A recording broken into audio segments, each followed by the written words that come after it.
I see. So you believe that this warning letter was sent by the Phantom Weasel?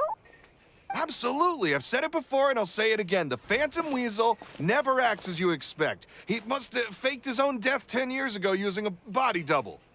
Now that he's back, I'm sure the guards who worked on his case back in the day are in for a headache, but however this turns out in the end, the one thing it won't be is boring. Couldn't agree more. As a journalist, I'm gonna get a lot of mileage out of this one. Thank you, sir, for your time. Now, whom should I interview next? Huh? Hey! What a coincidence! Fancy meeting you here. Perfect timing. So, the Phantom Weasel's latest warning letter. What are your thoughts? Yeah, this is the first time we're hearing of this one. Could you clue us in? Huh? Oh, sorry. Yes, this case is from a decade ago. I guess you wouldn't know about it. Well, not to worry. You're in good hands because I'm a professional. The story goes like this. 10 or so years ago, a phantom thief became active in the court of Fontaine. Known only as the Weasel, nobody knew his true identity, and the authorities never managed to catch him. Wow, cool! He sounds like one of those mysterious night burglars that you read about in novels. Precisely.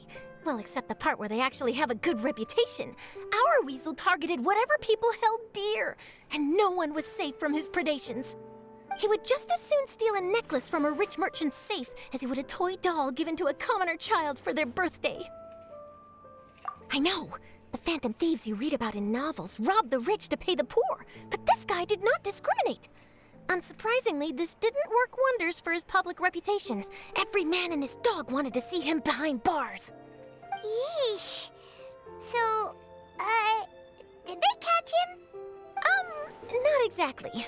There's a good chance that the Weasel would still be at large to this day if it hadn't been for an accident 10 years ago. A magician named Caesar fell to his death in a botched high-altitude escape performance. When the police went through his personal effects, they found a hoard of stolen loot and gadgets used for criminal activities. And that was how the Phantom Weasel's identity was revealed to all. Sure enough, thefts in Fontaine went down after Caesar's death. But today, 10 years on, the notorious thief has once again issued one of his warning letters and pasted it on the gate of the Opera Epiclese for all to see. I had to squeeze through the crowd this morning to get a photo as soon as I heard. Here, it's this one. So, this is the warning letter, huh? Let's see what he wrote. 3 days from now, when evening falls, I shall take from you that which you hold most dear at the Opera House, just as you did to me 10 years ago. This is, without a doubt, a clear declaration of criminal intent. After years of laying low, the Phantom Weasel is back with a vengeance. What once seemed like an open and shut case has been blown wide open again. But why has he re-emerged now, and what does he want? I sense an epic scoop, and I'm going for it! Uh-oh. If this thief will steal anything that other people value, does that mean even we might be targeted? Really? Oh, let him try! In fact, Hyman's gonna eat all our snacks right now! Let's see what he can do about that! Okay, the people have spoken. It's clear that the public are very concerned about the Phantom Weasel's reappearance. Let's see, I've got a photo of the letter, my interview notes. Yep, that should be enough to form the skeleton of my article. It does feel like something is missing, though. Something exclusive. Who should I interview next? I need someone with a more concrete connection to the Weasel. Is that who I think it is? Lyney! Magic, magician, Caesar! The Phantom Weasel! That's it! Let's go interview Lyney! You see, the original Phantom Thief Caesar was a magician too! And what do Phantom Thieves and magicians have in common? They both have an air of mystery about them. Perhaps there's a connection there. Are you serious? What sort of a deduction is that? Oh, relax! My journalistic instinct tells me that an exclusive news story is beckoning. Let's go! No time for delay!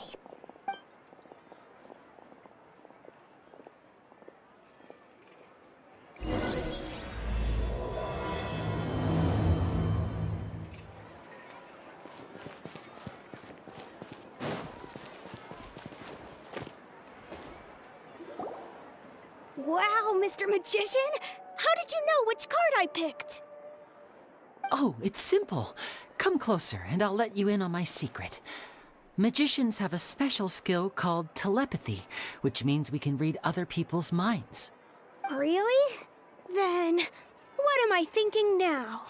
Well, first you need to relax, because I can see that you're clenching your fist in your mind, as if to say, no, I mustn't let him guess it. Aww. And now you're getting a little flustered. You're trying to find a way to empty your mind, to think of nothing at all. But the more you try to hide a secret, the easier it'll come out. You snuck out from home today, didn't you? You told your family a little lie so you could come out and play. Now, that's not a good habit. You can tell? Oh boy, you really can read my mind. Of course. Oh, and that's the end of my performance. You should really be heading home. Remember to apologize to your family, all right? They must be worried about you. All right, got it. Bye, Mr. Magician.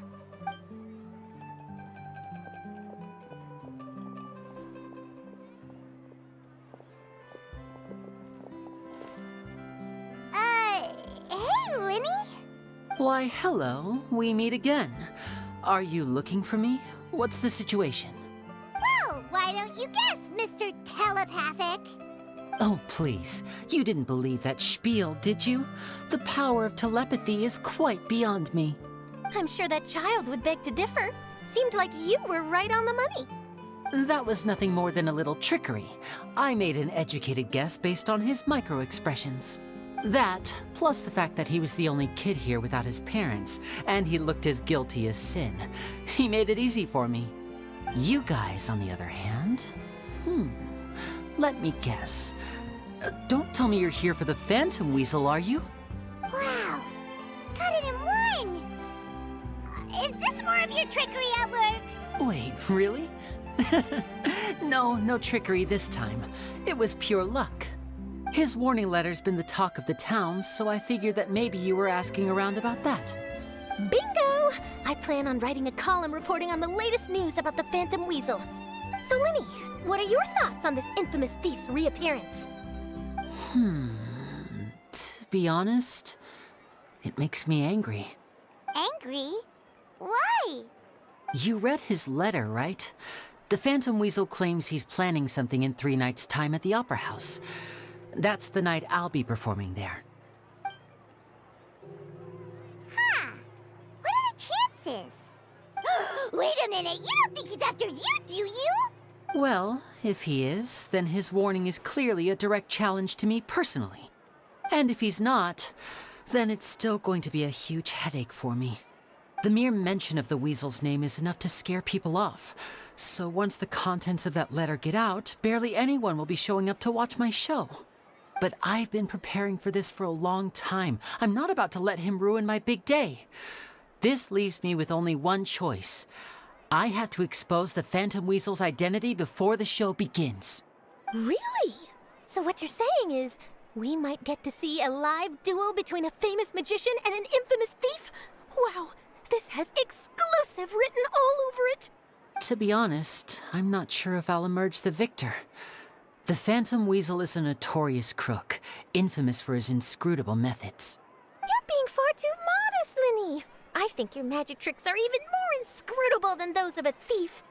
Thanks for the compliment, though I have to say I don't care much for the comparison. A lot of people liken magicians to thieves because we both have the ability to make things disappear without the person noticing. But there's an important difference that these people overlook. Allow me to demonstrate with a quick magic trick. Here, I have a flower, just an ordinary flower that was picked not long ago. Watch it carefully now. 3, 2, 1. It's gone! That's the question. Where did it go? Therein lies the difference between us. Thieves make precious things disappear, but only magicians make them reappear. If I could now invite you all to check your clothes, there might be a surprise in there somewhere.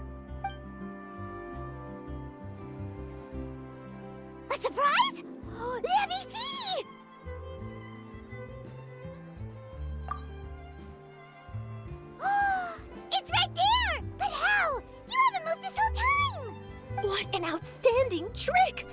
Sorry, Lyney, it seems that my previous praise was woefully inadequate. Clearly, magic is the superior art form to theft. Don't worry, I didn't take offense. I just wanted to take the opportunity to perhaps change some of the preconceived notions you might have about magicians. Since Caesar's death, a lot of people associate magicians with criminality. It can be quite frustrating. I can imagine. Coming back to your trick just now, might I presume that you are well versed in floral symbolism? For example, magicians often use rainbow roses in their flower-related performances to represent passion and romantic encounters. But you used a Lumidu spell, which, if I'm not mistaken, allude to separations. I'm curious to know if there was any deeper meaning behind this choice? Impressive knowledge. It's no wonder you're such a successful journalist. But I'm afraid I don't know the first thing about floral symbolism. I'm just in the habit of using Lumidu spells in my magic. It sounds like something I should look into, though. I'll buy myself a copy of Fontaine's Floral Language Facts when I have some time. But it'll have to wait until this phantom weasel business is behind us. Well noted. In that case, this brings us to the end of our interview. I, for one, am looking forward to the final showdown between you and the thief. Please feel free to get in touch to update me on any further developments. Otherwise, I will of course see you at your show in 3 days' time. But let's hope the Phantom Weasel is caught by then. If there's nothing else, I'll be off. You've given me lots to work with here, and I've got no time to lose if I want to write that exclusive piece. I'll see you all later.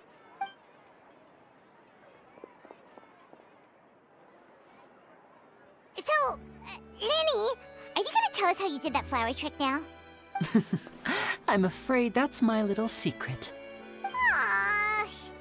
Well, magicians are entitled to their secrets. But Paimon's really itching to know how it's done. You feel it too, right? So itchy. Not so itchy then, huh? Well, since you're so concerned, how would you like to serve as my temporary magician's assistants and help me investigate? Magician's assistants? Oh, that sounds fun! Assistants are technically magicians too! Also, it'll bring us one step closer to figuring out how that darn trick is done! Shall we go for it? Excellent. Thank you for putting your trust in moi. The first thing we need to look into is who Caesar really was. If he truly was the Phantom Weasel, that means that the weasel is dead, and whoever wrote this warning letter is just a copycat criminal. But if he wasn't the weasel? Well, that'll make things more interesting. It would mean that the weasel lives, and he's been laying low all this time in some corner of Fontaine. And if we're investigating Caesar, his fiancée Gemma is a good place to start. Word is that she visits the cemetery often, so I asked Lynette to wait for her there. We should make a move. Let's go and rendezvous with Lynette.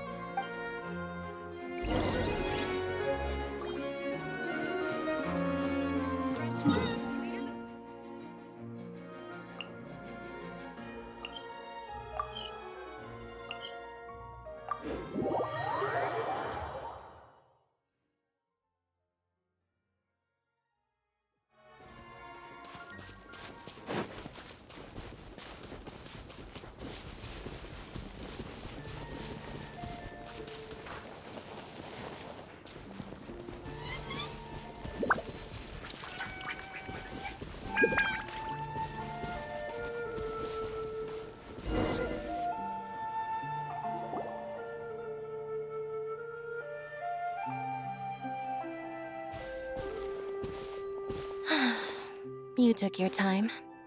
Sorry, I bumped into the Traveler and Charlotte en route, and we ended up chatting for a while. It's been a while, Lynette. We're working as Lyney's temporary assistants in the investigation of the Phantom Weasel. Thank you. It's good to have you helping. So, what's the situation? Have you seen Gemma? Nope. I've been here a while, and she still hasn't shown up. How bizarre. Maybe it was bad intel. Well, we won't get anywhere by standing around waiting. Traveler, Paimon, let's go ask around.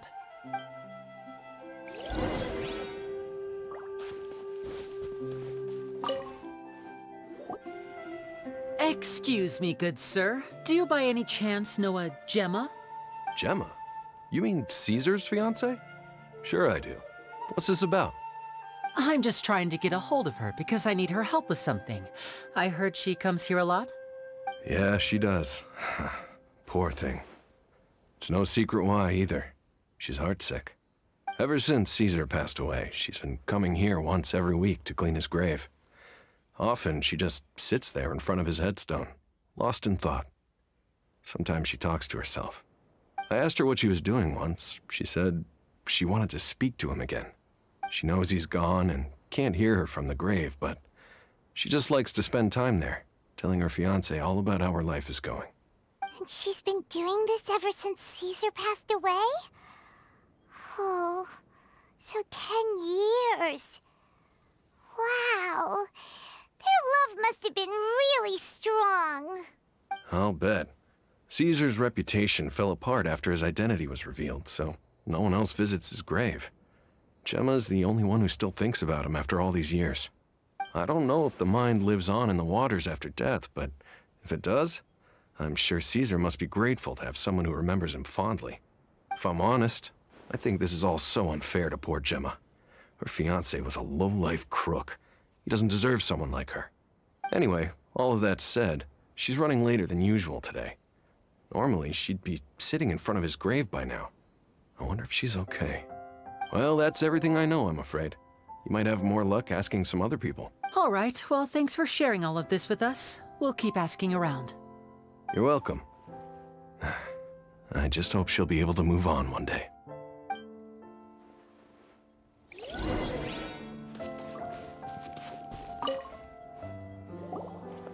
Did you hear the news? They're saying the Phantom Weasel's back. You're kidding. Wait, isn't he dead? I don't know anymore. All sorts of news flying around nowadays. I can never tell what's true and what isn't. But what if, just hypothetically, I mean, what if this weasel's the real deal and Caesar was framed? Called it. Seriously, 10 years ago, on the day it all went down, I said to myself, you know what? This guy's been set up. The Caesar I knew was a good guy. He gave balloons to children on the street, for Pete's sake. What, are we supposed to believe that he was a balloon thief or something? Give me a break. Oh, please. Weren't you the one cursing his name to high heaven when the police announced the news? You were all, that gosh darn lousy son of a, you think you know a guy, or words to that effect. Wait, did I say that? I don't seem to recall. Hello there. Sorry for disturbing you, but I couldn't help but notice you were discussing the Phantom Weasel. We're actually quite interested in this topic as well, but we're struggling to get to the bottom of it. Do you think you could spare a moment to tell us a little bit about Caesar? You've come to the right people. Yep, I was there. Back when Caesar used to perform magic tricks on the street. He was a great magician. The best trick I ever saw him do was pop a transparent balloon, only for a whole bunch of doves to fly out from the inside. I was right up close and didn't blink or look away once. But for the life of me, I still don't have the faintest clue how he pulled it off. Really incredible stuff. I saw him perform too. He always used to bring some gifts along for the kids who came to watch his show, and he'd hand them out after he was done. Sometimes he even got the kids to write their wishes down, and then he'd make the items on the wish list appear in his next show. Huh. He doesn't sound like such a bad guy. But after he died, there were also rumors that he used the wish list to find out what was precious to people, with the intent to steal it later. As I'm sure you know, the Phantom Weasel would steal just about anything from anyone. Whatever the case, now that the Weasel is back, Caesar's become a hot topic once more. I bet Gemma must be pleased. If Caesar's name gets cleared, maybe it'll finally give her some solace after all this time. Oh, speak of the devil. That's her over there. If you've got any more questions about Caesar, she's definitely the one to ask. So that's Gemma. Is it just Paimon, or does it look like something's... Wait. It looks like she's injured. Come on, let's see if she's okay.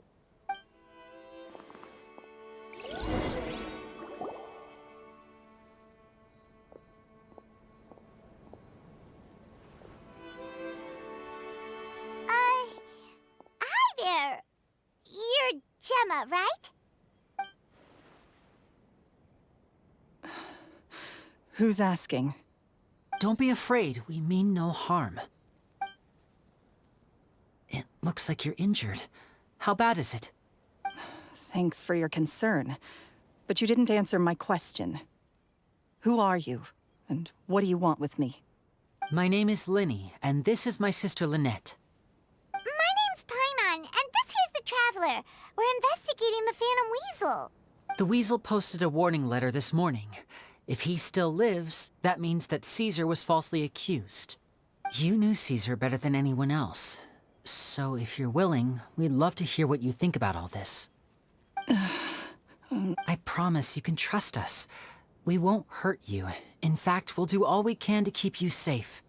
I never believed that he was the Weasel. Huh. I suspected as much. Okay, so going back 10 years, do you remember anything strange in the weeks leading up to the accident? Did Caesar have a falling out with anyone, for instance? No, not that I know of. Got it.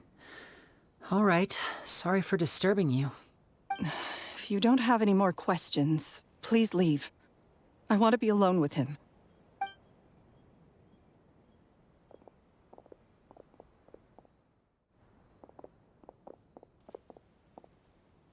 Judging by the look on her face, there's definitely something fishy about her. She's lying. She definitely knows something. That's fair.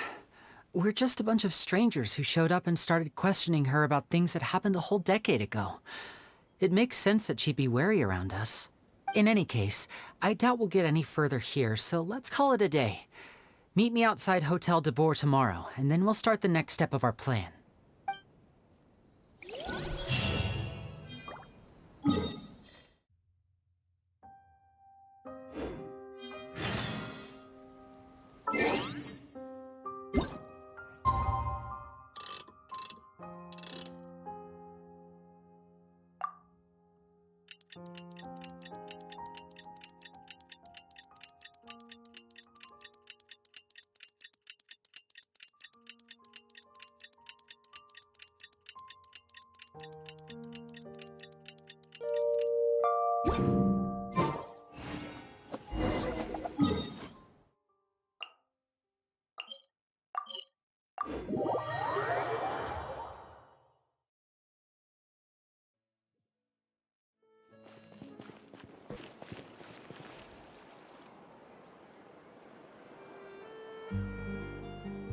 Over here.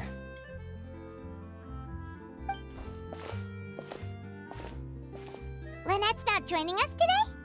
I've had her follow Gemma and see if we can make any inroads with her. They should be at a cafe right now. Still, I don't think that Gemma's likely to open up to us. So, we need a contingency plan. Today, we'll be looking into a guy named Lorenzo, Caesar's former pupil and assistant. When Caesar passed away, all the stolen goods discovered in his home were confiscated and returned to their rightful owners. But Lorenzo was the only one privy to all his magic secrets, and he inherited his craft.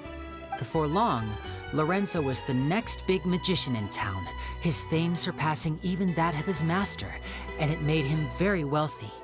He's since left the magic scene, though, and these days, he's a wealthy businessman with his fingers in a lot of different pies. I had to pull a lot of strings, but I managed to get him to agree to a couple of drinks with me. Be warned, though, I hear he's got a hair-triggered temper. We'd best be careful.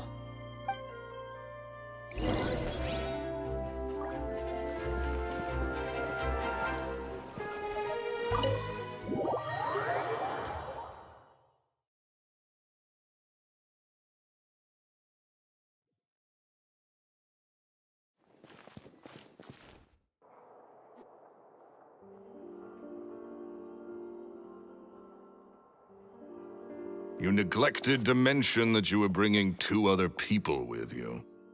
My apologies. These 2 are my assistants. When they heard that I was meeting with the former magic maestro himself, they begged and pleaded with me to bring them along.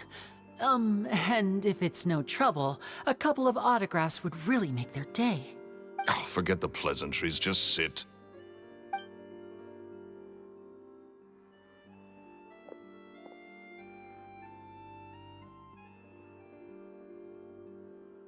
Get a load of this guy. Forget the pleasantries, he says, but he looks pretty happy about Lyney stroking his ego. I only agreed to meet since we're both magicians. Do me a favor and cut to the chase. I have more important things to do than drinking. Much obliged, sir. As it happens, the matter I want to address is also related to magic. Yesterday morning, a warning letter from the Phantom Weasel appeared on the entrance to the Opera House. He claims to be planning something for the same evening that I'm scheduled to do a magic show there. As such, I believe that I may well be his target. I have to get to the bottom of this to ensure that my show can go ahead as planned. Naturally, any investigation into the Weasel starts with a few questions about Caesar, who... What is there to investigate? Caesar was the Weasel, and he's been dead for 10 years. So what if some sick creep thought it'd be funny to write a warning letter? It changes nothing. Are you trying to tell me you actually bought it? Please, sir, no need to get so worked up.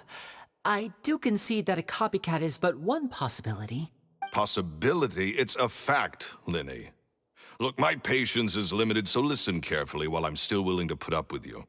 The Weasel is dead. Period. Everyone knows that, so do yourself a favor and quit this investigation. It'll lead you nowhere. Look, if this affects your magic show in any way, I will personally compensate you for any losses. Oh, sir, I'm honored, really.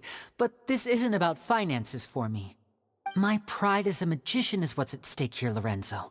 Copycat or not, this person has thrown me the gauntlet, and I must meet their challenge head-on. Your pride? Don't mince words with me, boy. Just tell me, what exactly are you seeking to do? I want to find out the Phantom Weasel's true identity. I have to know for myself what really What would that accomplish? And what do the events of 10 years ago have to do with you, anyway? Look, you of all people should know that a magician never reveals their secrets. And in any case, dead men don't talk. So if you really care about your magician's pride, then you'll forget about Caesar and move on. Uh-oh. This is getting awkward. Lorenzo? Is that? Oh, it is you! I know that big, booming voice anywhere. What's up, my man? Want to grab a drink with me? Another day, I'm busy. Oh, come on. You can't be all business all the time. You know what they say? Live fast, die young. You gotta learn how to kick back and relax once in a while. If I wanted your life advice, I'd ask for it. Now get out of my face and go be drunk somewhere else. Sorry, my good sir. I don't believe I've had the pleasure. Oh, hey! Edmondo. He and I are business pals. We worked together a bunch of times. This is your first time meeting him? Oh, he's always like this. Foul-mouthed and hard-nosed. Never heard a kind word out of this guy the whole time I've known him.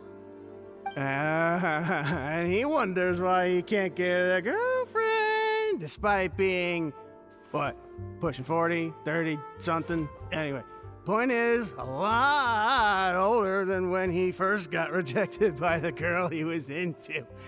And he's still into, from what I hear. Shut up and get out of my face. Another word out of you and you can forget about doing business with me ever again. Do I make myself clear?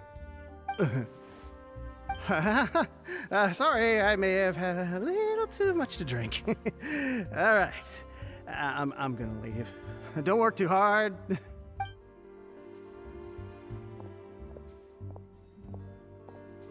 I think it's high time I made a move as well. If you really want to investigate this, Lyney, be my guest. But if nothing good comes of it, don't say I didn't warn you.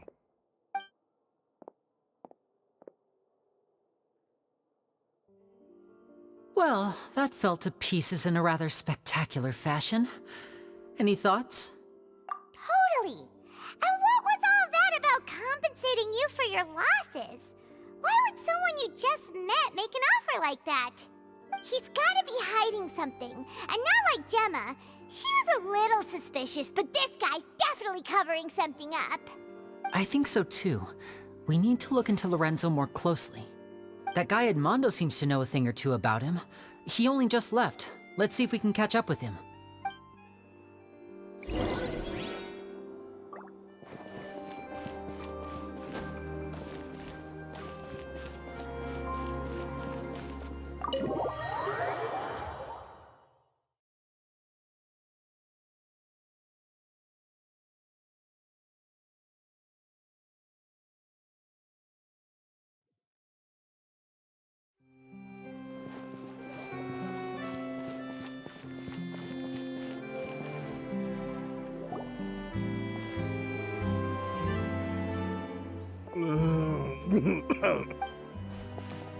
You okay there?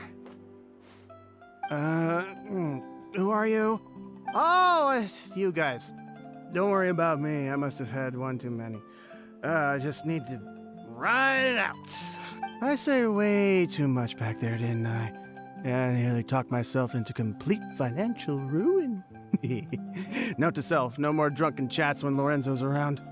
So, he was serious about threatening to cut you off? Paimon knew he was a bad egg! Hey, keep your voice down. Don't go prying into Lorenzo's personal affairs. Bad things happen to people who ask too many questions, or make an enemy out of him. What kind of bad things? Don't even ask. I'm sorry, I'm gonna have to cut this conversation short. I'm not crossing that line again. And take it from me, trouble with Lorenzo is one thing you don't need in your life. You saw him flare up back there. I don't know what you said to him, but clearly it touched a nerve. That's not a good sign. You're too young for this. Don't get in over your head. I'm leaving.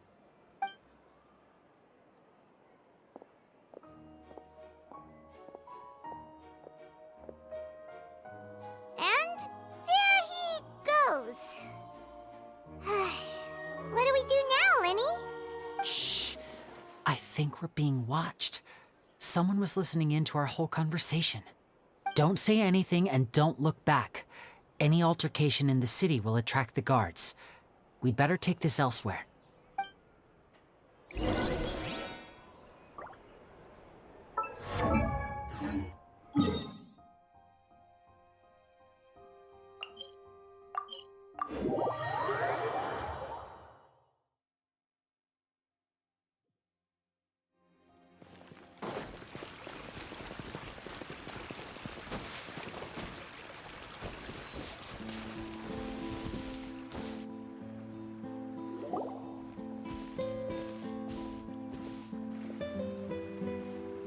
You followed us a long way. Why don't you come out and introduce yourselves? So you're Lyney. And where's your sister? Ain't she with you today? Save us the trouble and go fetch her for us. Let's not drag this out. Paimon doesn't like the tone of your voice, mister! Who sent you, huh? Save your questions, missy. You ain't gonna need answers where you're going. Capiche? Looks like we can't avoid this fight. Now, I'm not the strongest fighter, so I hope you're ready to back me up. Don't worry, we got this!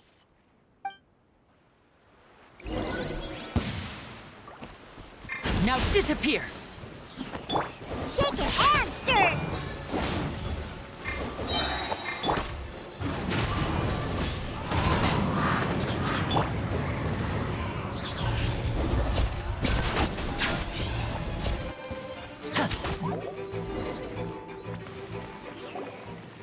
Curses. They're tougher than we thought. Vision wielders are always trouble. Intimidation ain't gonna work like it did on the lady. Come on, let's scram! Hey, wise guys! We ain't through with you yet! Oh, they got away! Did you catch what they said just before they left? Something about intimidating someone else. Sounds like they just wanted to rough us up as a scare tactic, and they've already done it to someone else, but who? You're right. She was injured when we saw her yesterday, and she acted like she had something to hide. Maybe she was too scared to tell us the truth because those guys had threatened her. Well, if that's the case, she should be more willing to open up to us once she learns that those thugs won't be bothering her anymore. Let's head back to the cafe and see if we can get any information from her.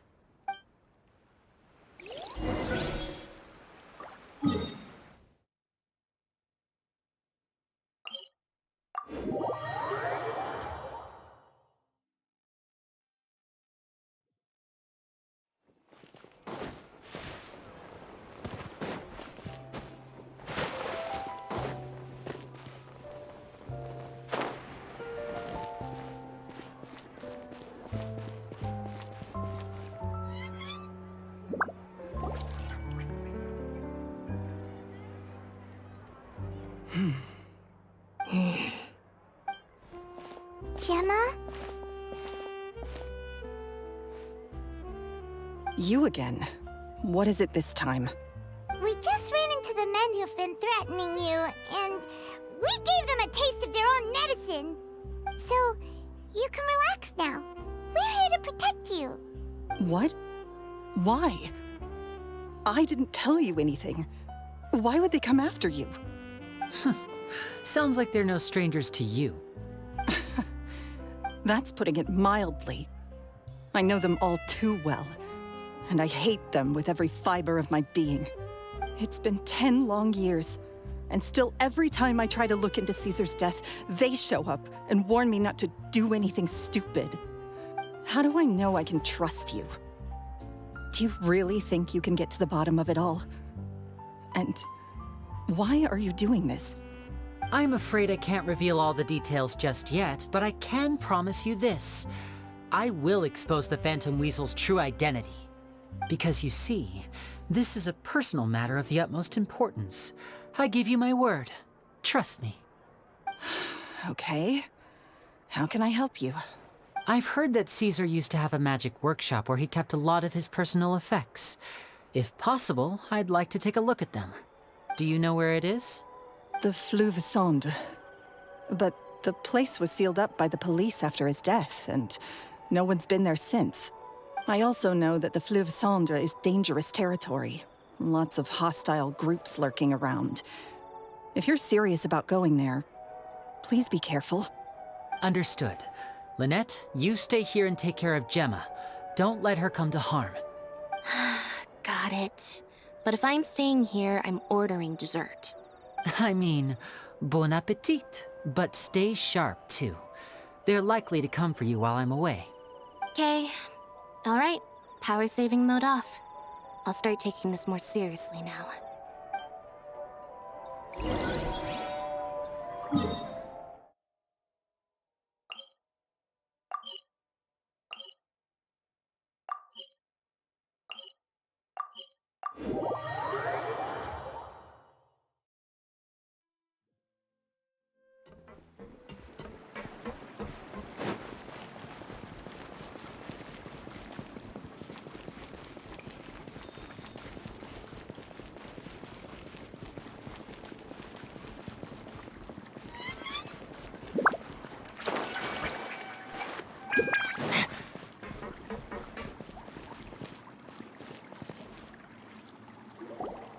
If Gemma gave us the right location, then the workshop should be right nearby.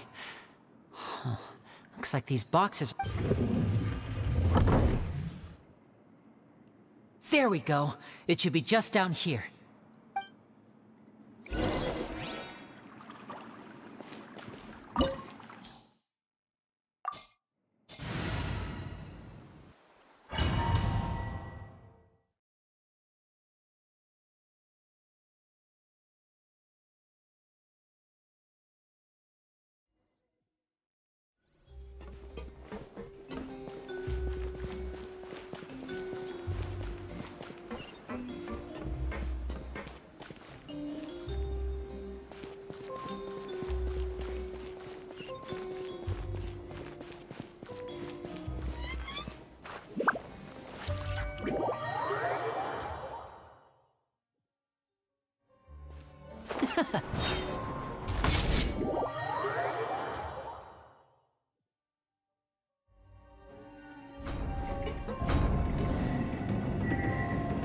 So this was Caesar's workshop.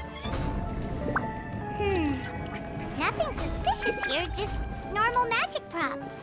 Let's head in further. What was that? Oh, is this one of Caesar's gadgets? Guess we must have triggered some sort of device.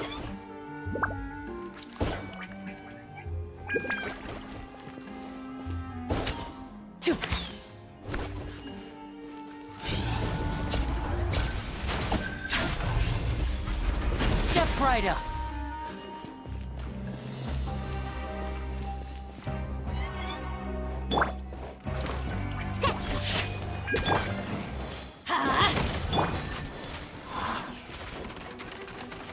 One with nature.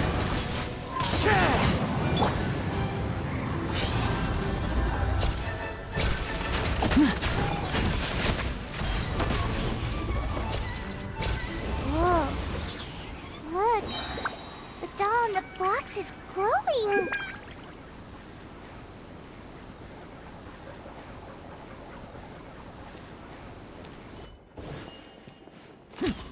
There's something written on the card on this doll. Let's take a closer look.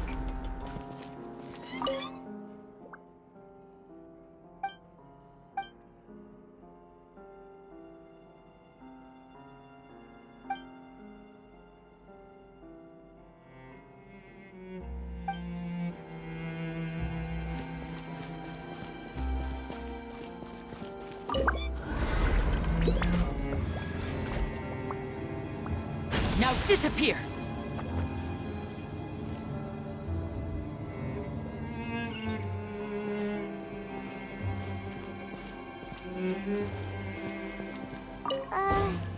These magic boxes are moving. What do we do? One of them looks different from the rest. Let's investigate.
Step right up.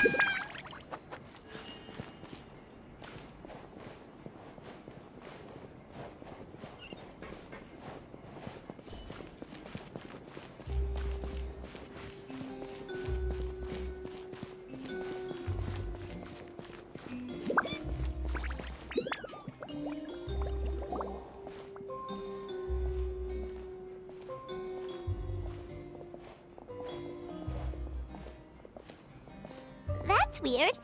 Have we reached the end already? There's nothing here. Maybe this was a wasted trip. This place seems a little too ordinary for a magician's workshop. There's a distinct lack of mystery. We've triggered quite a few devices on the way here.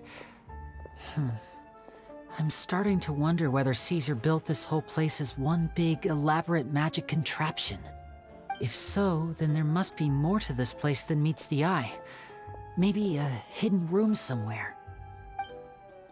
Aha! If I just move this book, then hopefully... and... presto! A secret passageway! How did you know? I'm a magician too, and apparently great minds really do think alike. Looks pretty big inside. Let's head in and take a look around.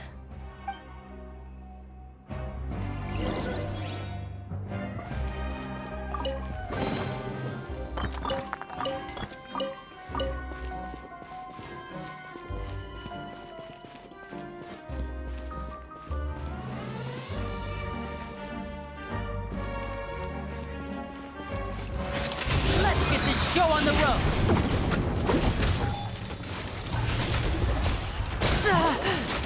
Clever trick. Oh. And voila!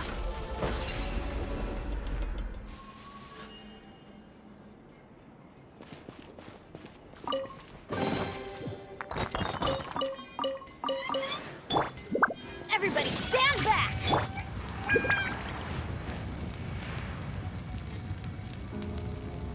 Now disappear!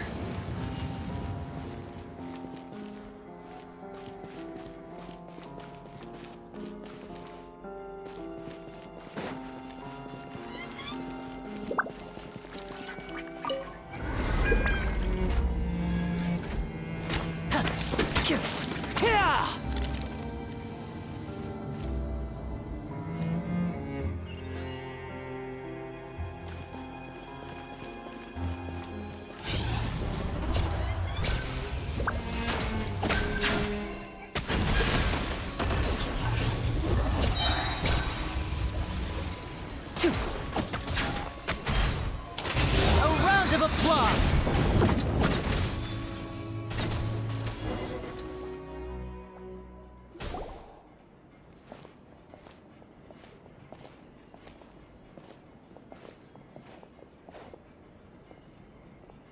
Why have you stopped, Lyney? Is there some device in that box? Huh. It just looks familiar somehow. Let me check this out for a second while you guys go on ahead. If anyone makes a major discovery, let's rendezvous here.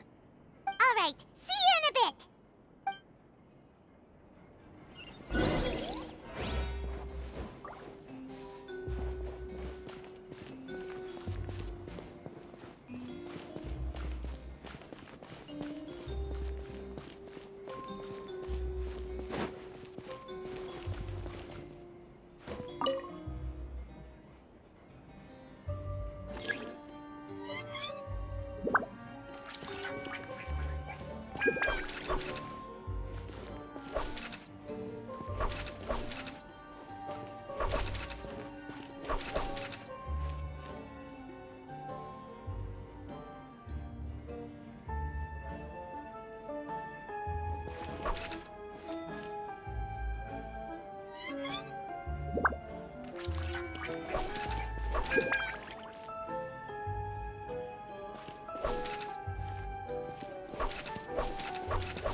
Wow!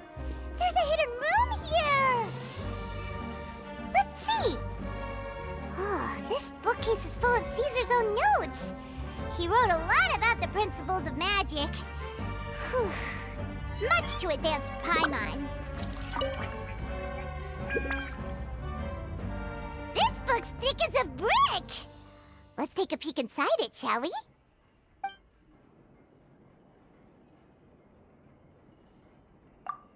At one of my shows a few days ago, a child asked me how I pulled candy out of my hat. As a joke, I told the kid that the hat has a built-in wish-granting machine. Next thing I know, today a whole bunch of kids were pestering me to pull all sorts of things out of the hat. So I told them another white lie. The machine needs time to power up, but in the meantime, you can write your wishes down. Well, they took me up on that offer, enthusiastically. As I write this, I've only just got back from running around all over town, buying the things they wanted. Boy, are my legs sore. I wound up saving very little this month, but that's not a major issue. I now have a bigger problem. How am I going to hide all these things inside my hat? Two children came to talk to me after today's show. I don't know why they were out on their own. They looked much too young to be unsupervised. I do hope they got home safely. Anyway, they said that they wanted me to teach them how to do magic. It's not uncommon for children to ask this, of course, but I've never seen any of them as serious about it as these two.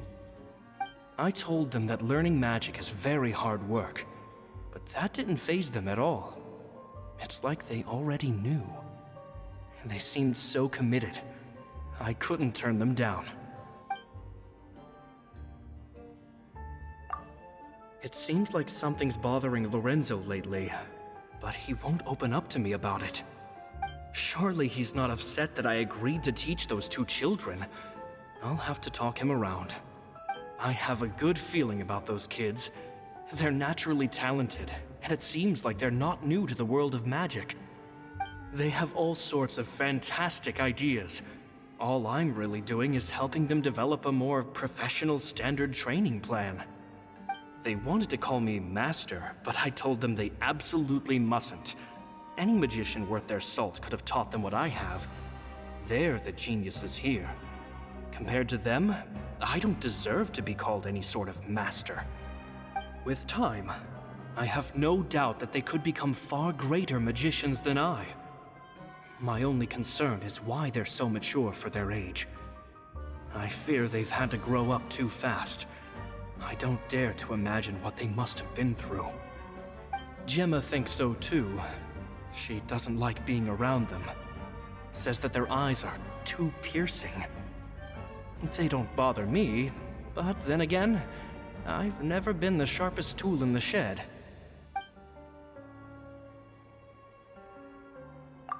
It's nearly time for me to go on tour.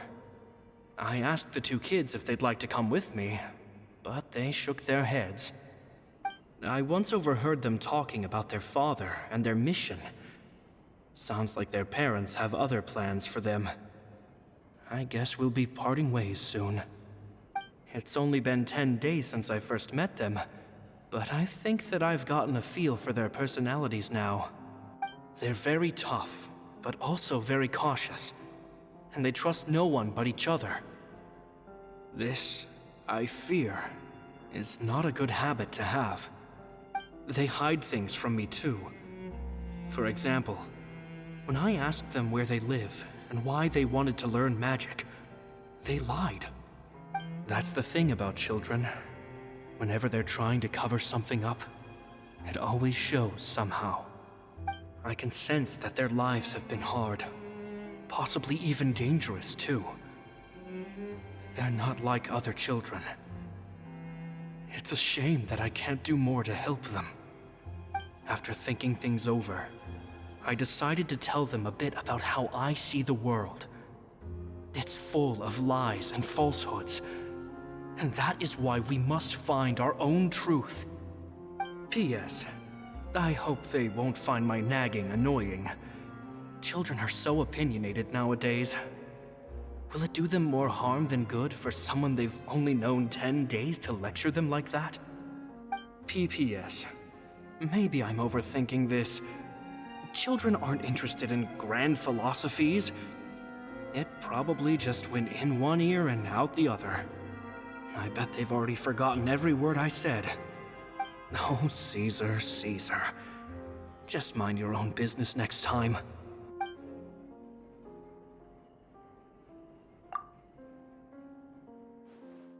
Two magic geniuses with a father and a mission, huh?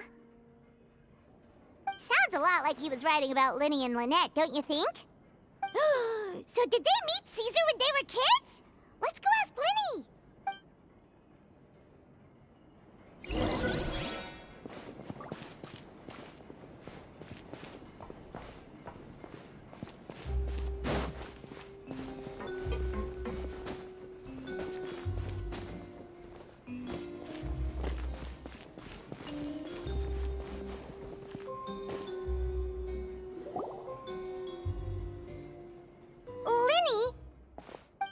Hold that thought. As I expected, there's a lot of fishy things going on in this place. Fishy? Uh-oh, what have you found? All in good time. Before we go over our new leads, I want to tell you how a high-altitude escape is performed. First, the magician slots themselves into a magic box in full view of the audience. The box is then suspended high in the air, and a short while later, the base automatically opens. At this point, a dummy will fall out of the box, but it looks real enough to grab the audience's attention, and they start wailing and screaming. Meanwhile, the real magician, who has by now blended into the crowd, waits for a good moment to make their appearance and put on a hysterical performance. Oh no! Is that me? Did I just fall to my death? Very vivid description. Paimon can really picture it. And then what? The audience's gaze then turns to the magician, and by the time they realize what's happened, the dummy has vanished, as if everything that just happened was some sort of shared illusion. Of course, that's just how I think the process should work, theoretically speaking. The inventor of this trick never performed it successfully. When the box opened, Caesar was the one who fell out, and not the dummy. He fell right to the ground from the highest point of the opera house. No one could hope to survive that fall, not without a vision at least.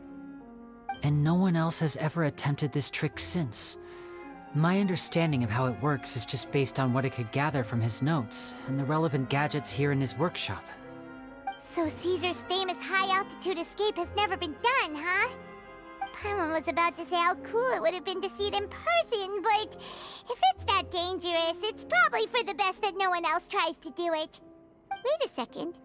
So if a dummy's supposed to drop out of the box, then where does the real magician go? How does he get out? Glad you asked. That brings us to the secret of said box. This box right here is the one that Caesar constructed himself to use in the performance, and it's not as simple as it looks. Inside, there's a device that only the magician himself would know about. Once the magician's inside and the box is lifted up into the air, the audience's view of the box is fixed at a certain angle. From where they're standing, they have a clear view of the front, sides, and bottom, but the back and the top are now no longer visible. At this point, the magician presses a button inside the box, opening a secret door out of view. He then escapes through this trap door onto the opera house roof, waits for the dummy to fall and distract the audience, and quietly returns to ground level. That's way simpler than Paimon imagined. Even Paimon could probably do it. Well, there's a little more to it than that, of course. The hardest part of this trick is controlling the audience's mood and reactions. That takes an exceptional degree of showmanship. There's the falling dummy, the miraculous reappearance, the pompous performing. Maybe the magician would even have themselves tied up before it begins to strengthen the impression that there's no escape. Many days and nights of careful research and painstaking practice would have gone into this, all culminating in a performance just a few minutes long, but one that still manages to transform the shock and grief of a tragic accident to the joy and laughter of a mesmerizing magic trick. Caesar was a highly accomplished magician,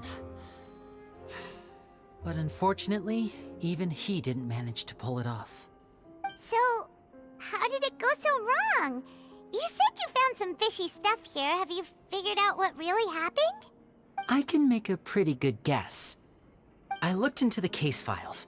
The magic box Caesar was using at the time of his death had the secret button I mentioned positioned on the right-hand side. And sure enough, he always used his right hand as his dominant hand in public. Okay. Nothing suspicious there. But here's the strange thing. Most of the devices in this workshop have the mechanism on the left-hand side, including this box right here, which leads me to believe that Caesar was in fact left-handed. Because a magician can't afford to have their most basic habits stand out too much. People naturally focus their attention on the most important details of the task or situation at hand. But a magician needs to be able to redirect an audience's attention at will, so as to avoid arousing their suspicion. The essence of magic is getting people to believe a lie. If even the truth raises eyebrows, the falsehoods become all the more difficult to mask. And so, Caesar trained himself to use his right hand to align with his audience's expectations. Great magic always requires sacrifices. But in his most stressful and nerve-wracking moments, and when no one was watching, reflex would kick in and he'd use his left hand. That's why he set his gadgets with the mechanism on his left. Exactly. I think that's likely what happened. Caesar would have been under a lot of time pressure during the escape. He'd have had mere seconds to open the hidden compartment, retrieve the dummy, then open the secret door and make a swift escape. But I'm sure he was confident. He would have rehearsed countless times to the point where it was second nature. He'd barely need to think about what he was doing because muscle memory would guide him through. So he opened the compartment, took out the dummy, checked everything was in order, and then went to leave. With his left hand, he reached for the button, and suddenly, his heart skipped a beat. It wasn't there. Much like when you reach for your keys but find your pocket empty, his mind needed a moment to process what was going on. Instinctively, his left hand would keep feeling around for the missing button, maybe for another second or two, until the bottom of the box gave way. With the stakes being as high as they were, just a 2-second delay cost him everything. The authorities would find nothing suspicious and conclude that his death was due to his own error. When in reality, someone switched the boxes, and they did it to murder him. But how would they be able to make the switch without being noticed? That would be difficult to pull off, no? It would have to have been someone who knew that he was left-handed and who could move his props around without arousing suspicion. Someone who was always by his side. Isn't that right, Lorenzo? You just couldn't let sleeping dogs lie, could you? There's not a lot of people who'd go to all this trouble for some magician who died 10 years ago. I didn't want to have to do this, you know. Silencing you the hard way just creates more problems for me to deal with. But I gave you your chance. I hoped you'd do what's good for you and back off like the lady, but you disappoint me. You mean Gemma? So you are the one who's been threatening her! Yes, although however stubborn she might be, she was never much of a liability. But you people, you never even knew him, but for some reason you just wouldn't drop it. Which is why you can't leave this place alive. Take them out, and make it quick. Do your worst!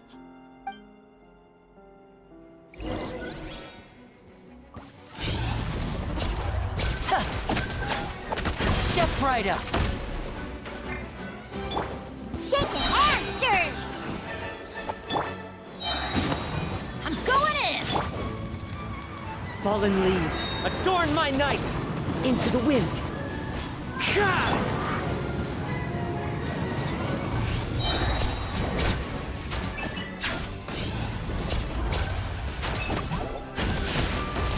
Let's get this show on the road!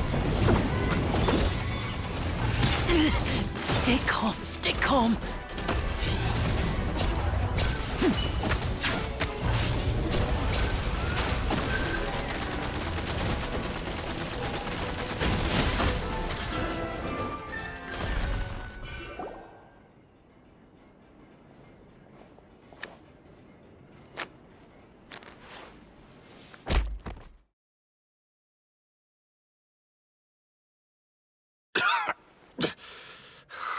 You kids are tougher than you look.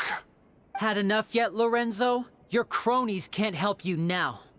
I think it's high time you started talking, and what I'd really like to know is, why did you murder Caesar? If I had a mora for every time you said that man's name. Of course you idolized Caesar, everyone else did. But I was the real genius magician. Me! He was just an amateur who did cheap tricks for gullible children. I was the one who made magic into the fine art it is today. The aristocrats doffed their hats to me! So it was jealousy. Jealousy. Hatred, more like. I hated Caesar. All he cared about was his magic. He lived and breathed it. He poured everything into his street performances and his stupid tours like it was just a hobby to him, never bothering to think about Mora. What sort of fool devotes their life to the art of deception and never has a more to show for it? But the people loved him, didn't they? Oh, how they looked up to him. No one gave me a second look. All I ever heard was, "Oh, your master's amazing, isn't he?" Amazing. Yeah, so amazing that he was completely broke. Every other apprentice was living it up at their master's expense, but no, not me. I put in all the work, mastered all the skills, and it brought me nothing more than the life I already had. He forbade me from using magic to trick people out of their mora. There was nothing he hated more than that. And with his reputation in Fontaine, it was too risky for me to go it alone. As long as he was alive, if I dabbled in my own brand of money-making magic, he would expose me, and it would destroy me. I had to kill him. There was no other way. He had to go. And this was your only motive? It was reason enough. What other motive would I need? Well, I was under the impression that there might have been other factors at play. For instance, maybe you were in love with Gemma, but she was engaged to Caesar. In love with Gemma? Don't be ridiculous. Guess I was wrong about that then. Next question. Are you the Phantom Weasel? I am. Caesar was so strict with me. He insisted that his way was the right way, that the sole purpose of magic was to bring joy to the world. I never bought into any of that. I was more interested in the practical value of magic. Sure enough, it helped me fill my pockets with all kinds of valuable treasures. Oh, yeah! Charlotte told us that the weasel would steal whatever people valued, no matter how much it was worth. That's just how it looked from the outside. What would any thief want with second-rate loot? I've only ever targeted high-value items. I stole cheap things as a way of practicing my craft. It was other people's overactive imaginations that conjured up the preposterous image they then dubbed the Phantom Weasel. So that's the story, huh? Well, I hope you're ready to tell it all over again during your trial. What choice do I have? You're a pack of wolves, and you've got me between your jaws. You've seen what's here, and my last-ditch effort to stop it getting out has failed. What else can I do? So be it. I've enjoyed power and wealth for the last 10 years, the likes of which Caesar could never give me. I wouldn't choose for things to end this way, but I regret nothing. Very well. In that case, I'll contact the guards. Traveler, Paimon, keep an eye on Lorenzo for me. I'll meet you just outside the workshop when I'm back.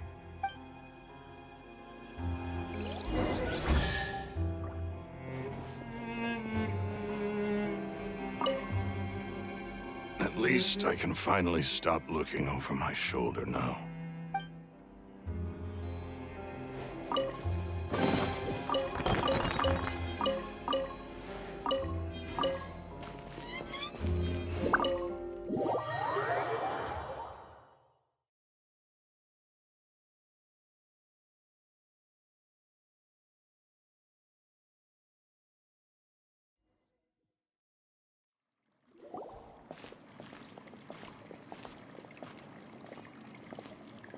Lyney has told me the whole story. Lorenzo, do you confess to the murder of Caesar and to framing him for the Phantom Weasel's crimes? Look who's finally developed a conscience. What kind of disciple murders their own master? I hope it was worth it, because there'll be hell to pay.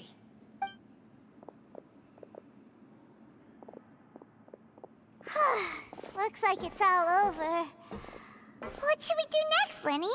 Should we start preparing for your show? Let me think. Let's rendezvous with Lynette and Gemma first. With Lorenzo in custody, Gemma will no longer have to fear for her safety. Good point. We should go tell Gemma the good news right away. It'll give her some peace of mind for sure.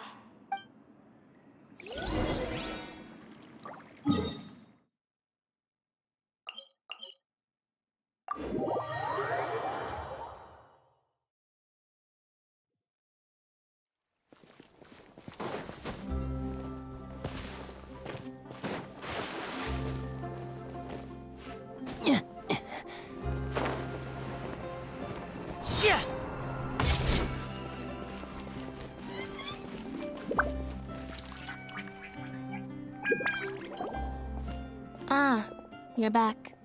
You were so quick. I've only just finished my third dessert. Your third? Lynette, come on, we've talked about this. Everything in moderation. You're not gonna have any room left for dinner now. It's fine.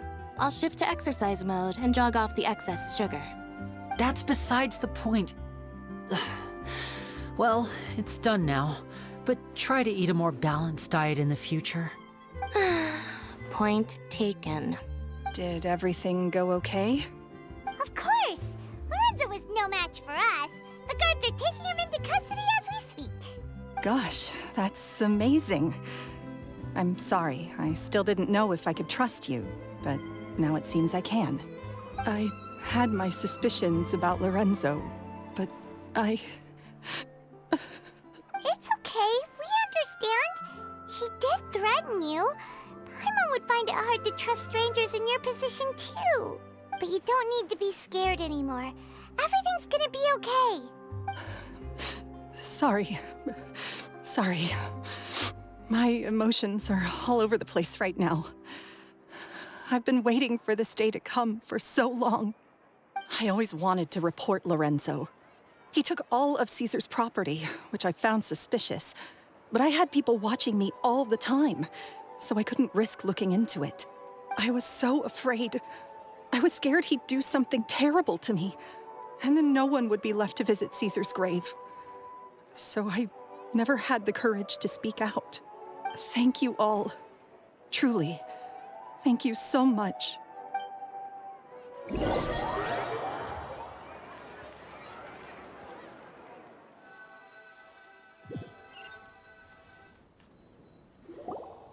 Thank you all for clearing Caesar's name. I never would have guessed that Lorenzo was the real Phantom Weasel. He never showed any signs that there were problems between him and Caesar in public. From the outside, it looked like they got along great.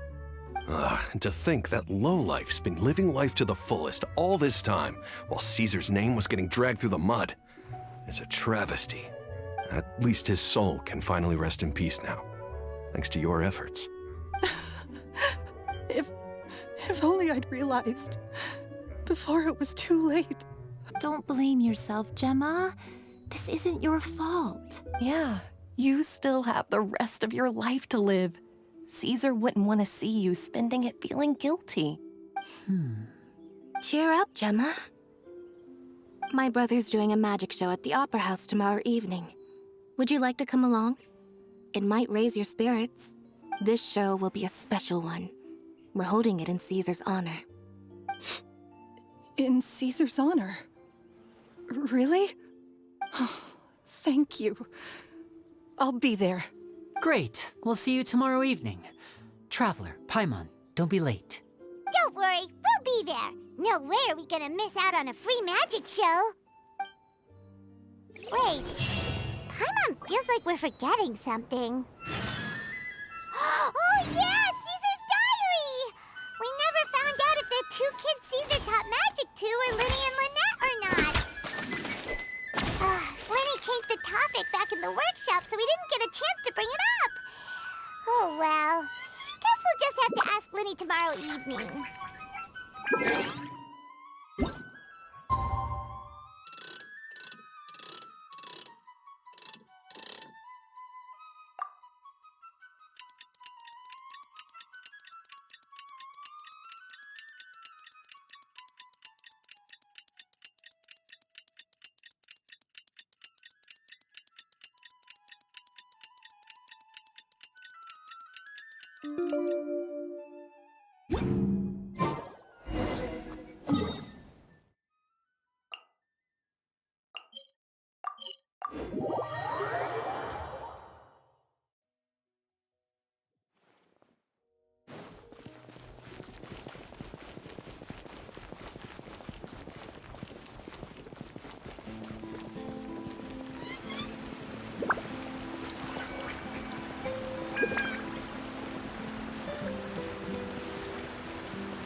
Paimon's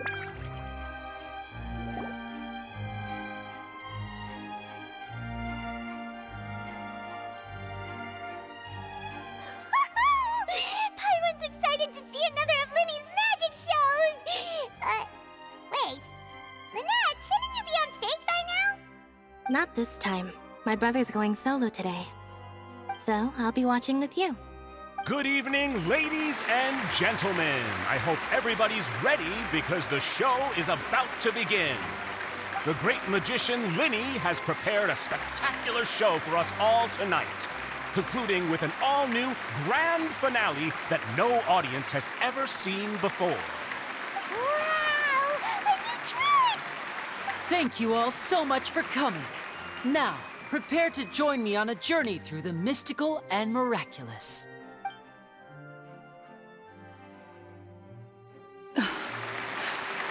Exciting stuff, isn't it? Yes, it's just... It reminds me of him. No wonder. Caesar was a famous magician too. So, how did you two first meet, Gemma? Well, I was out on the street once, and I saw him performing for little children. Children love magic, because they're willing to believe in things that can't be rationally explained. Caesar had this amazing way of bringing them into a dreamlike world. And somehow, I felt drawn to him too. So I went up and asked him to do a trick for me. Aw, that sounds so romantic. What trick did he do? It was with a flower. He took it in his hand, snapped his fingers, and it magically appeared on my head. I was so happy that day. No one had ever given me a flower before that.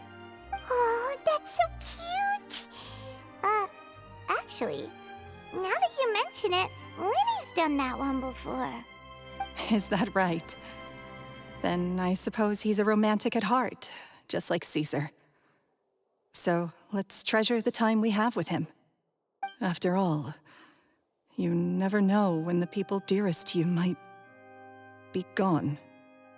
That's right. It's all over now.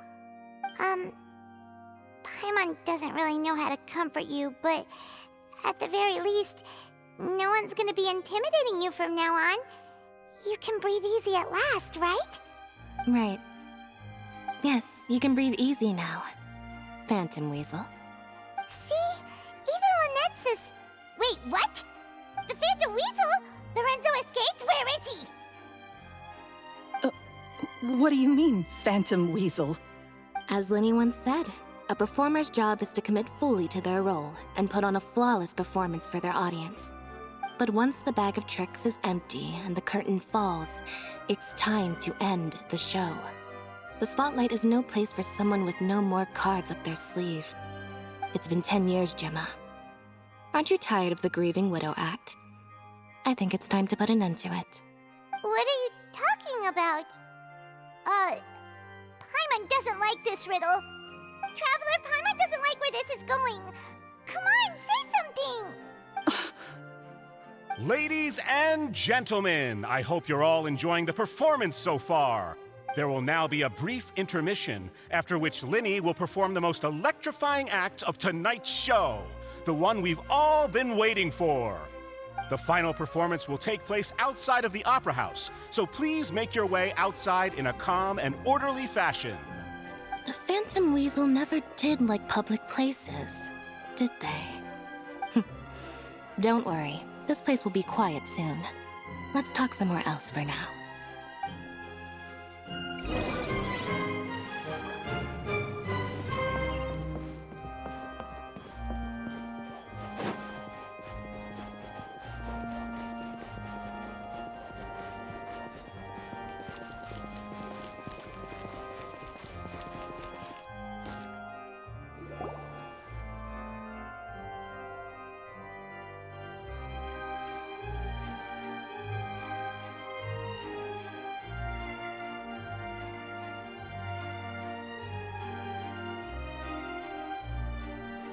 Dear me, this is awkward, isn't it? And unfortunately, I'm all out of gadgets, so I'm afraid I can't do any tricks to liven up the mood. This is a big mistake for a magician to make, but thankfully, I do have a backup plan. Now, who wants to hear a story?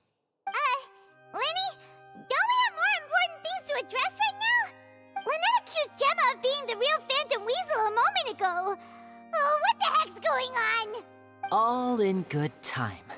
Magicians are good at guessing what people are thinking. I know the questions you want to ask. And as it happens, the story I'm about to tell might answer a few of them. Really? Well then, let's hear it! Paimon's dying of curiosity here! Let's go back to the very beginning. A decade ago, when the Phantom Weasel was terrorizing the court of Fontaine. She never missed a target, never left a trace, and no treasure was safe from her thieving hands. But as her infamy grew, so did the readiness of the police, and her opportunities to act became ever fewer. Every day, she ran the risk of being exposed for who she was. Of course, she could not simply take this lying down, and before long, she found her ticket to freedom. She would create a scapegoat, a false weasel to close the chapter on her behalf. After weighing her options, she set her sights on a renowned magician, Caesar. After all, magic and theft shared enough similarities for people to buy the story when the truth came out. So then what? Being the master deceiver she was, the weasel easily earned Caesar's trust. Now, all that remained was to frame him for her countless crimes. But as she was considering how to make her move, she noticed Caesar's aggrieved pupil, and a new thought entered her mind. Maybe I don't need to get my hands dirty after all. At her encouragement, Lorenzo tampered with Caesar's magic box, causing him to fall to his death. Afterwards, Lorenzo seized his master's property, and the weasel set about tarnishing Caesar's reputation. Two co-conspirators committed the perfect crime.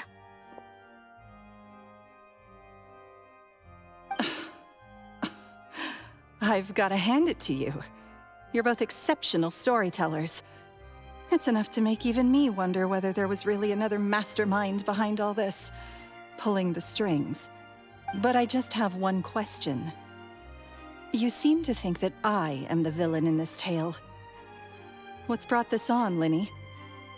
Is it something that Lorenzo— Don't worry, Lorenzo said nothing at all. But I never believed that he was the weasel, and in fact, my investigation only made me more certain of that. He was too forthcoming with his confession, as if there was something else he was trying to hide. How disappointing. So you'd sooner trust Lorenzo than me, even without a shred of evidence? A magician is an expert at playing the audience to get the result they want. And I have no doubt that you, Gemma, are equally talented in this regard. With a little help from Lorenzo, you put on a very convincing performance. The lovesick fiancé, whose devotion to her betrothed is unshakable, even under threats of violence. Caesar was maligned and hated by all for 10 years, but you? Everyone sympathized with your plight.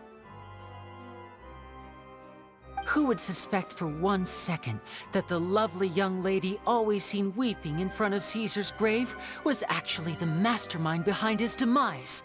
No, not that poor lady. Perish the thought. Wait, so you mean the whole intimidation thing was just a hoax? Gemma and Lorenzo were both in on it? But why would Lorenzo agree to that? And why didn't he sell her out even at the end instead of admitting to being the weasel himself? Yes, why indeed? Maybe Gemma herself could enlighten us on that question.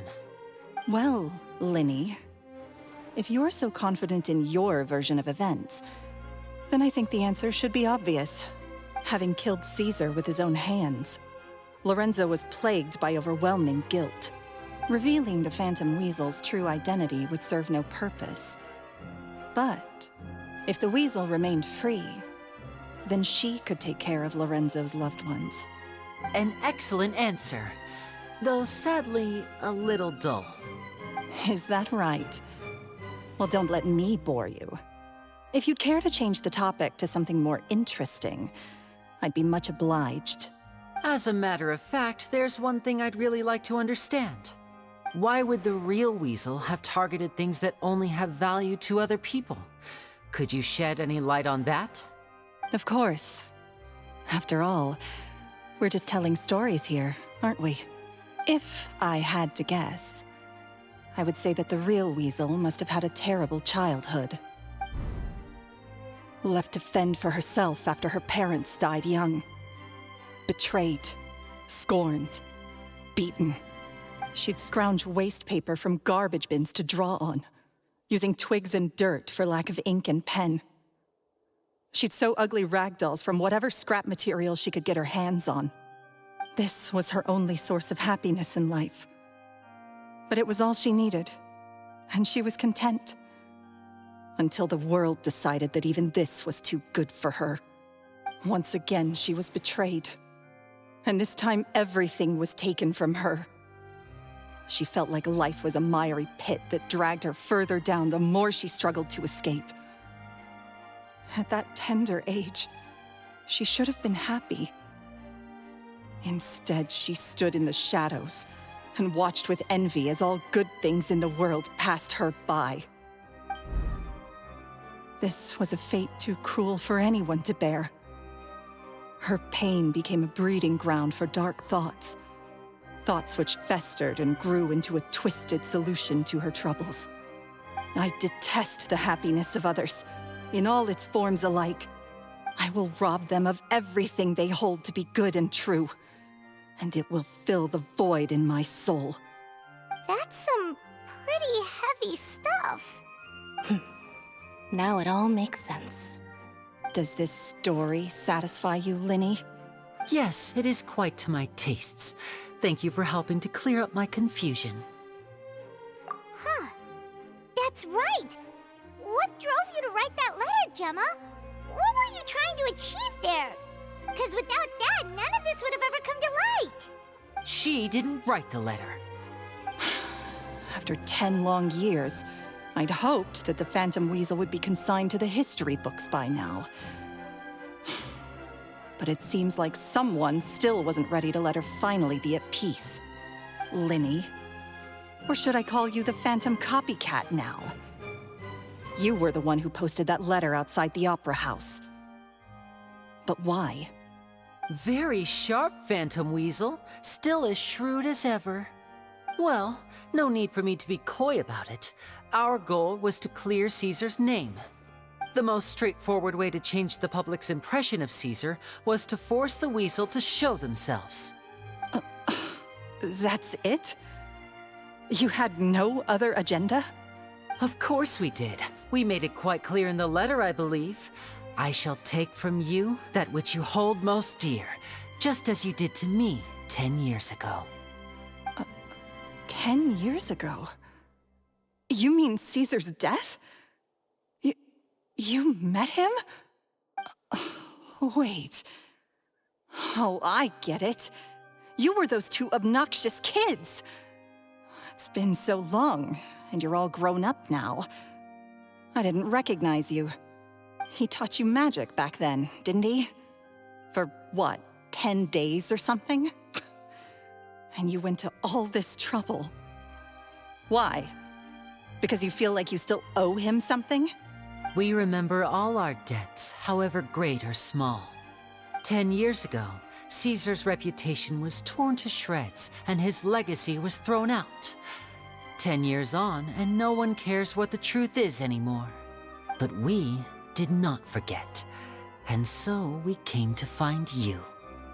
And? What exactly did you take from me? I'm still standing, as you can see. Lorenzo has admitted to everything. I'm free. Free? Do you really think so? Caesar once told me that even though the world is filled with lies and falsehoods, we must find our own truth. I think that applies to you too. Truth can take many forms. Prized possessions with nostalgic value, fervent hopes and dreams, and irreplaceable people. Life took many things from you, and those wounds never healed. When they ached unbearably in the dead of night, stealing became your way of numbing the pain. What are you trying to say? I'm saying that for the last 10 years, you've been living a rather uneventful life. Perhaps that's because you found something other than a life of crime to fill the hole? Back to Lorenzo for a second. He murdered his own master, played along with your act, and took pains to make sure any suspicion would be directed towards him. But what did he have to gain from all that?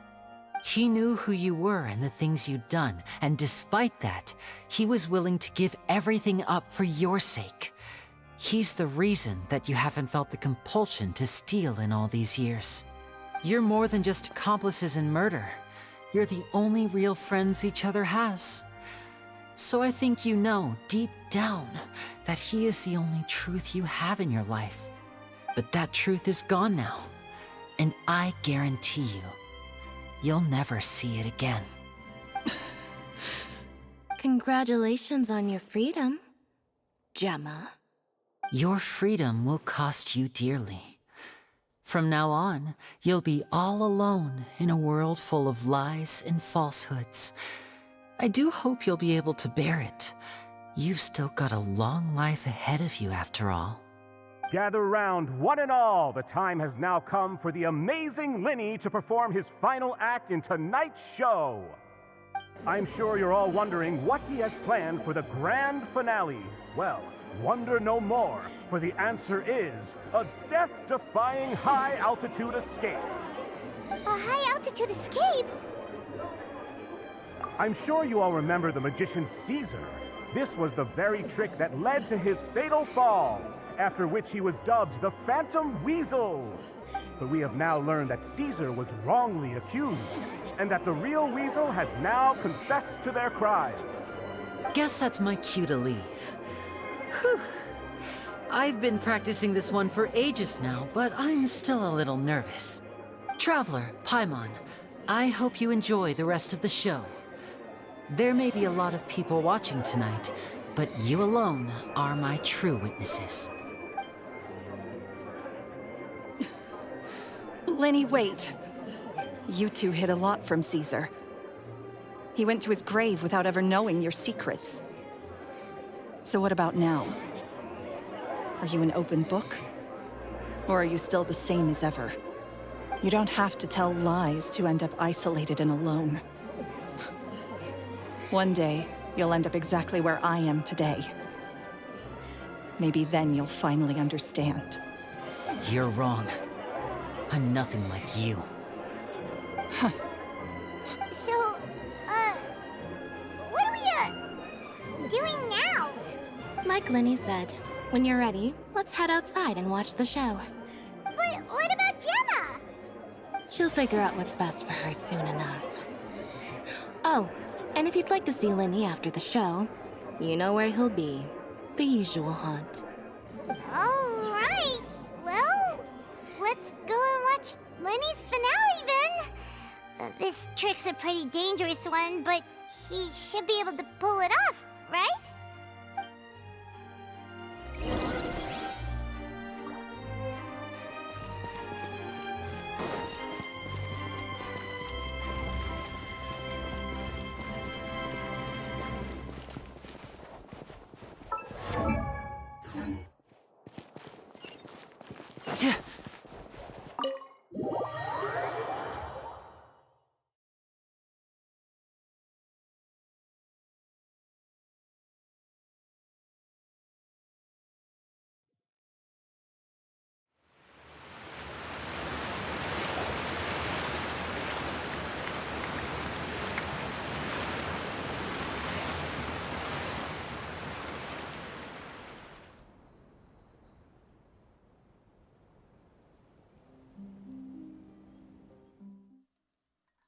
Magic should be mysterious, surprising, and defy logic.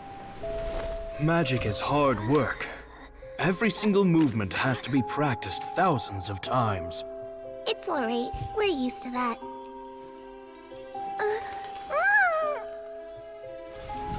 We're sorry. You've taught us so much, but we can't tell you the whole truth. It's okay. Do you still remember what I told you? This world is full of lies and falsehoods. I only hope that one day, you can find your own truth. What about you? Have you found your truth? Magic is my truth. I want to perform a magic trick so great that people will always think of me when they talk about it. For a magician, what greater honor could there be? Look! Behold! Lyney is sealed inside the box. Will he manage to escape? 10 years ago, Caesar attempted this very trick, and it was at this precise moment that...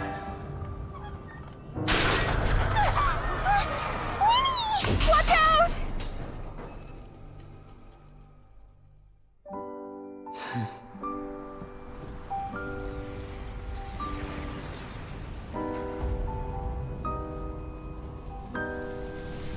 Mysterious. Surprising. And logic-defying. Isn't that right? This honor belongs to you, Caesar.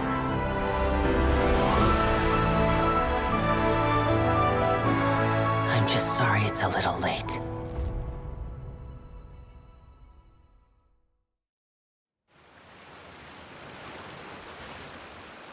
Did you see that? 1 minute he was falling, and the next, he turned into flowers. How could he possibly have done that? How mysterious. I didn't blink once. He just vanished, right in front of my eyes. What a heart-stopping magic show! This was really worth the trip. Caesar's name has finally been cleared, and Fontaine's new star magician Lyney has fulfilled a wish on his behalf. Oh, I couldn't ask for a better grand finale. It will make a great headline for the Steambird tomorrow, even if I do say so myself. Whew. Looks like everyone really loved Lyney's grand finale. Paimon doesn't see Lyney anywhere. Where'd he go? Oh, Lynette said he'd be waiting for us at the usual hunt. But, where is that? Oh, you mean the one where Caesar's buried? Yeah, that's probably it. This whole magic show kinda seemed like Lyney's way of saying goodbye to Caesar. So it makes sense that that's where he'd be afterward. Alright, let's go look for him there.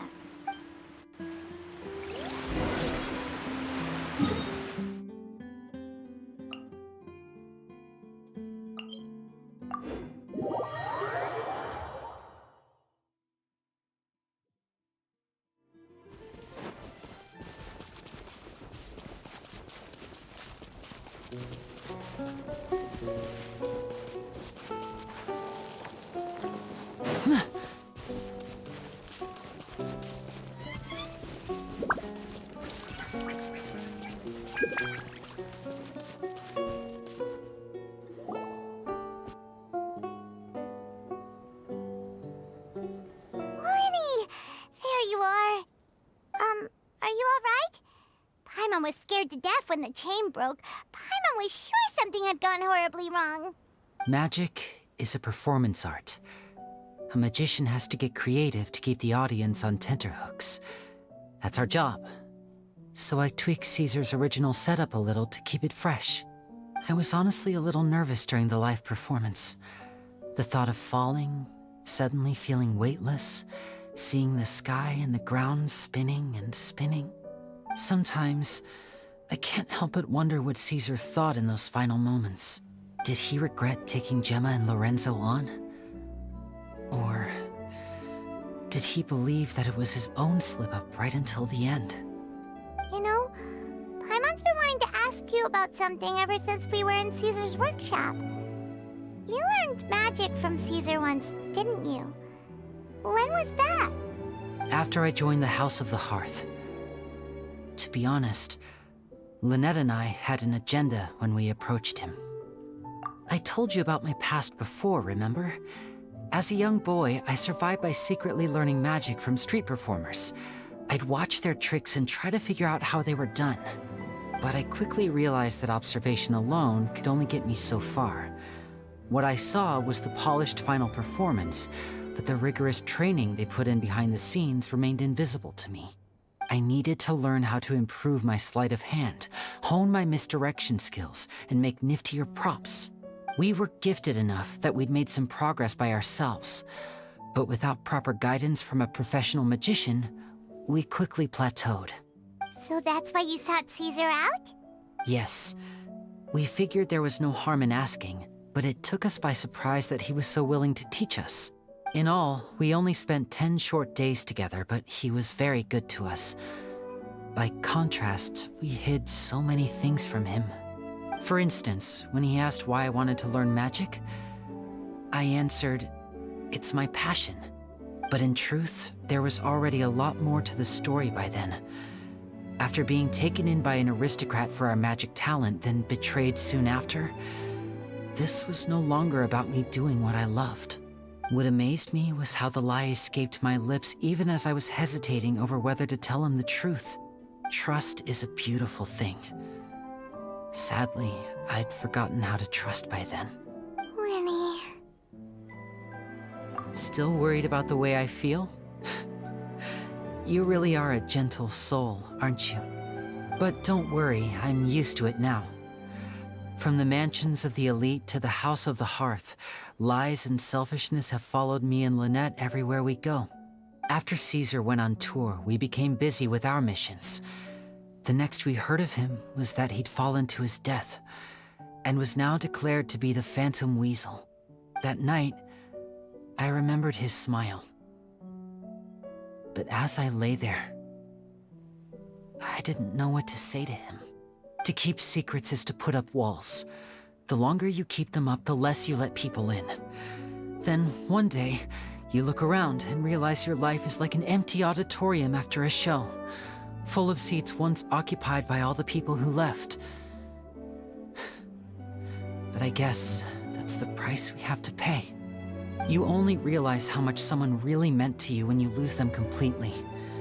That's why I was so confident this would hurt Gemma. Because I felt it for myself. Yeah, cheer up, Lyney. We've had to say our fair share of goodbyes during our journey, too. But whatever happens, Paimon always believes in what tomorrow brings. Delicious food, fun toys, and the traveler by my side. Paimon just needs to focus on things like this, and all the unhappy stuff goes right out the window. You know, Traveler, doesn't that kind of make you Paimon's truth? Exactly. It's the same for me and Lynette. We are the truest thing each other has in the world, and nothing can replace that. Life has taken plenty from us, like it did from Gemma. But at least it left us with each other.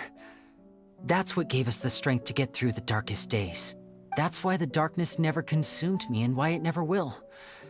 Maybe we live in the shadows too, but we remember every precious ray of light that shines through. All right, time to lighten this conversation up a little. What did you think of the show tonight? Were you happy with it? It was amazing! Paimon just wishes we hadn't been so distracted with the Gemma situation. We spent most of our time in the Opera House just talking and pretty much missed the entire first half of the show. Lyney, could you do just one more trick for us? Whoa, that's a bit of a tall order, I'm afraid. The show's just finished, so my sleeves are decidedly card-free right now. Aw, come on! Surely you can think of something. The Lyney Paimon knows can do anything if he puts his mind to it. Oh, all right then. I'll give it a go, but only because it's you. Watch closely. I have a flower in my hand. You liar! There's nothing in your hand! We ain't going along with this! Huh? My goodness, you're right.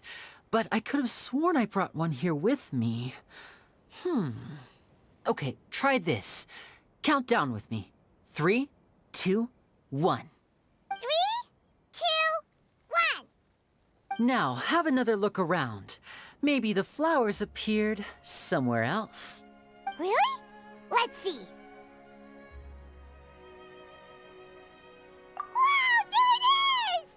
Oh, this is a different flower from the last time, right?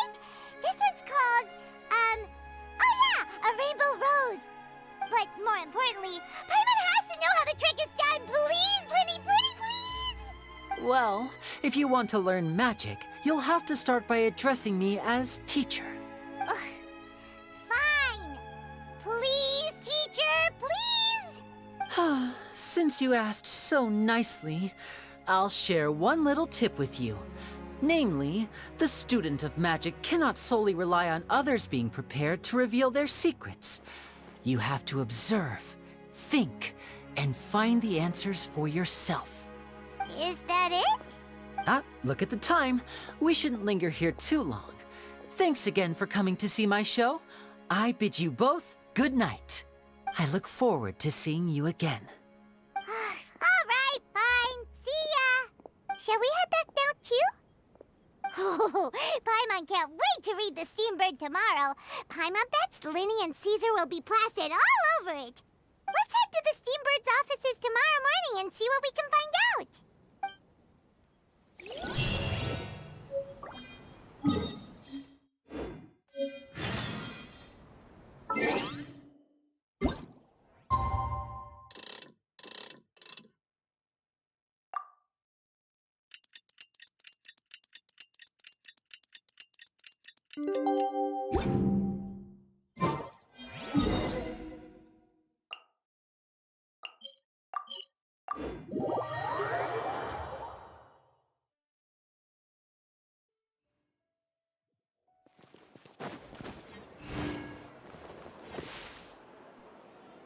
I'm very sorry, Charlotte, but my sister and I are quite busy today. I'm afraid we'll have to decline this interview. Oh, please, Lyney, I'll only take a moment of your time, if you would be so kind. Huh? What's happening here? I spent all night writing my piece about the Phantom Weasel, and it was going to go to print this morning.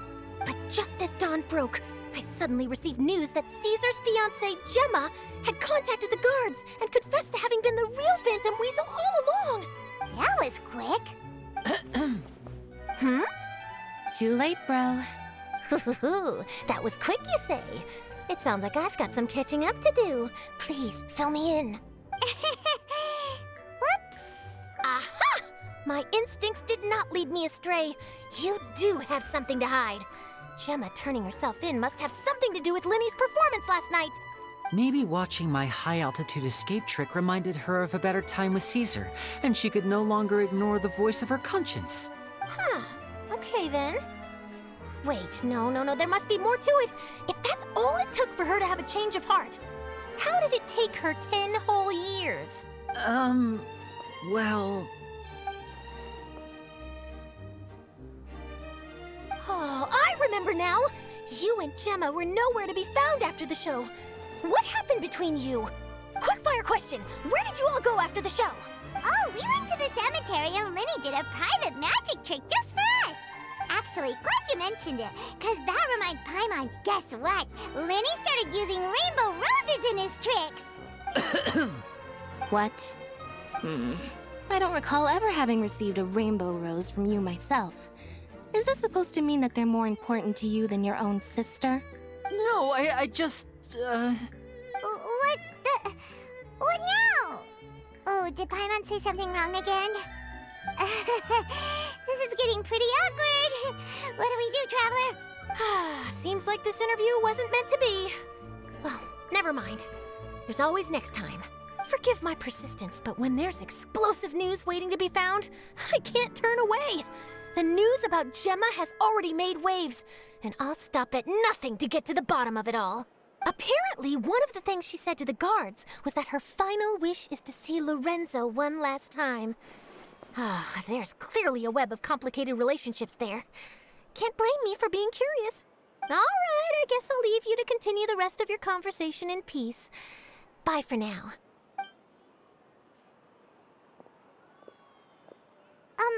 Lynette? Paimon didn't mean to... Don't worry, I wasn't angry. I was just trying to distract her. Oh, really? Oh, thank goodness. You scared Paimon there. Phew. You and me both, Paimon. You and me both. At least it did the job, right? Please, take good care of that rainbow rose. I'd be really upset if you lost it.